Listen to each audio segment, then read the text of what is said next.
గురుభక్తి. మౌర్య నగరంలో ప్రదీపుడు అనే గురువు వద్ద ఎందరో శిష్యులు విద్య అభ్యసిస్తున్నారు. ప్రదీపుడు మామూలు గురువు కాదు. శిష్యులను సానపట్టిన వజ్రాల్లా తయారు చేయడంలో ఆయన దిట్ట. అటువంటి గురువు ఆ చుట్టుపక్కల ఇంకెవరు లేరని ప్రతీత. ప్రదీపుడు వద్ద విద్య నేర్చుకోవాలని ఎంతో దూర ప్రాంతం నుండి కూడా శిష్యులు వస్తుండేవాళ్ళు. పిల్లల తల్లిదండ్రులు తమ పిల్లలను ప్రదీపుడు వద్ద చేర్పించడానికి ఆసక్తి చూపేవారు. ఆయన గురుకులంలో విద్య నేర్పడంతో పాటు వినయ విధేయతలు, పనిలో నైపుణ్యం, పెద్దల ఎడల గౌరవం అన్ని నేర్పించేవాడు. ఆయన తన శిష్యులను కన్నబిడ్డల కంటే ఎక్కువ ప్రేమతో చూసుకునేవాడు.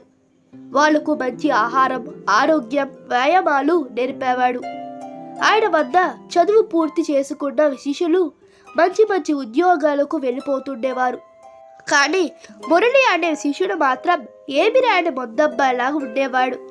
గురువు దగ్గరికి వచ్చి ఎంతో కాలమైనా మురళి ఏమి నేర్చుకోకపోవడంతో గురువు ఒకనాడు చింతమరికతో మురళిని బాగా కొట్టి, ఎందుకు పనికిరాని మొద్దు నువ్వు, నీకు చదువు నేర్పడం నా వల్ల కాదు, వెంటనే ఇక్కడి నుంచి వెళ్ళిపో అంటూ తిట్టాడు. దాంతో మురళి గురువు గారి పాదాల మీద పడి, గురువర్య, చదువు పూర్తి అయితే మీరు నన్ను గురుకులం నుండి బయటకు పంపివేస్తారు. కన్న తండ్రి కంటే బిడ్డగా చూసుకునే మీకు దూరంగా నేను ఉండలేను. అందుకే ఇంతకాలం నాకు ఏమి రానట్లు నటిస్తూ వచ్చాను అన్నాడు. తనకు వచ్చిన విద్య అంతా అప్పగించాడు. దాంతో గురువు, నాయనా, నీ అంతరంగం తెలియక నిన్ను కొట్టాను.